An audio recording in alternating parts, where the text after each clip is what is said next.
जी व्यर्थ जीवन बिताने वाला और बड़े दुख पूर्वक नरक आदि को भोगने वाला बनेगा। भगवान कह रहे हैं जैसे रथ है, एक भी पहिया टूट जाए तो सारथी और रथी दोनों गिर जाएंगे, ऐसे ही ये जीवन एक रथ है। अगर आपकी एक भी इंद्री पापाचरण में गई तो तुम्हारी बुद्धि और तुम जीवरथी है, बुद्धि सारथी है, दोनों फंस जाएंगे। एक भी इंद्री, एक ही इंद्री तो दृष्टि की गई थी, नेत्रेंद्रिय अजामिल की। वो जंगल में हवन करने के लिए समिधा लेने गया था, वहां देखा कि मदिरा पान किए हुए एक पुरुष किसी वैश्या से ऐसा व्यवहार कर रहा है, बस देखता ही रह गया। एक इंद्री को शासन में नहीं ले पाया, देखते ही देखते वो कामांध हो गया। कहां धर्म से चलने की बात उसके हृदय में थी। पिता की आज्ञा से ये समिधा लेने आया था, बहुत ही संयम पूर्वक जीवन बिताने वाला, नवीन अवस्था।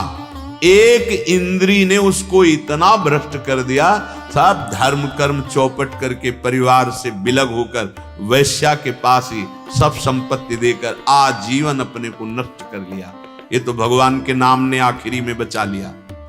एक इंद्री महाराज सौभरी जी की मछली की मैथुन कीड़ा को देखकर उनको 50 ब्याह करने, एक इंद्री आपको भ्रष्ट कर सकती है।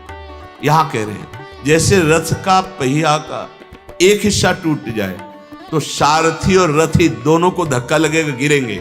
एक इंद्री आपके शासन से हट जाए तो बुद्धि सारथी है और जीव रथी है, दोनों को फंसा देगी।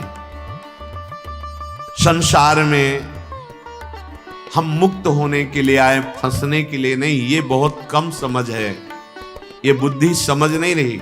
4 दिन का जीवन है, हम कुछ सत्कर्म कर लें, कुछ ऐसे अच्छे कार्य कर लें कि हमारे जीवन की उन्नति हो जाए, हमारा जीवन सत्य की तरफ चल पड़े। पर नहीं, ये समझ ही नहीं है कि सतमार्ग किसे कहते हैं, सुख किसे कहते हैं।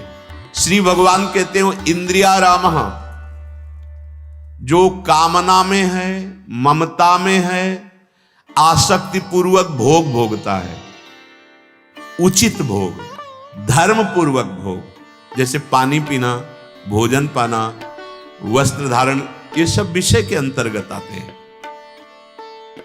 धर्म पूर्वक विषय जो सेवन होता है उसमें वैराग्य प्रकट होता है। अधर्म पूर्वक जो विषय सेवन होता है उसमें राग पुष्ट होता है, आसक्ति पुष्ट होती है। जैसे गृहस्थ में केवल अपनी पत्नी से अनुराग रखने वाला, कुछ दिनों के बाद उसका राग मिटने लगेगा। यदि थोड़ा भी सत्संग आदि है तो उनका भोगों से राग मिट, लेकिन जो व्यभिचारी है कभी उसका राग नहीं मिट सकता। हाँ, भगवान कृपा करे सत्संग का प्रभाव जागृत हो जाए तो वो भी सुधर सकता है, अन्यथा भोगों से राग नष्ट नहीं होने वाला। भगवान कह रहे जो इंद्रियारामः, केवल इंद्रियों से भोग कर सुखी होने वाले हैं, उनमें कामना बहुत होती है। वो शरीर में अपने और शरीर संबंधी में ममतावान होते हैं, भोगों में उनकी आसक्ति होती है, बार बार भोग भोगने की प्रबल इच्छा होती है। ऐसे मनुष्य पशु से भी नीच कहे गए हैं। कोई कह सकता है पशु से नीच क्यों यहां भगवान कह रहे हैं उसे? तिनते खर सूकर श्वान भले, जड़ता बस जे न कहां कछवे, जरि जाओ सुजान की नाथ बिना, जो जिए जग में तुम्हारो बिन भय। श्री भगवान का हुए बिना, भगवान का भजन किए बिना जो केवल भोग भोग कर जीवित है, बोले उनसे पशु अच्छे हैं। क्यों पशु क्यों अच्छे हैं? बोले पशु अपने पूर्व पाप का नाश करके ऊपर उठ रहे हैं और ये नवीन पाप करके दुर्गति को जा रहा है। जहां निर्मलता आनी चाहिए वहां मलिनता बढ़ रही है। ऐसे पुरुष इंद्रियाराम कहे जाते हैं और इनका दिमाग खराब हो जाता है। कैसा दिमाग? जिनका पोषण करना चाहिए उनका शोषण करने लगते हैं, जो पूज्य जन है उनका अपमान करने लगते हैं, जैसे माता पिता आदि, इनका अपमान करने लगते हैं, घर से निकाल देते हैं या हिंसात्मक वृत्ति में उतर आते हैं, इनको पीटते हैं या दुख देते हैं।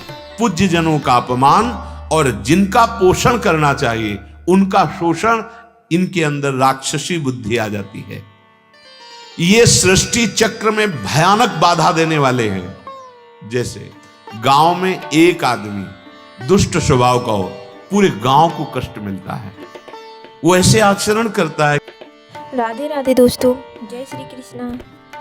तो दोस्तों, आपको प्रेमानंद महाराज की बातें सुन के कैसे लगी, हमें कमेंट बॉक्स में कमेंट करके बताएं। चैनल को सब्सक्राइब करें।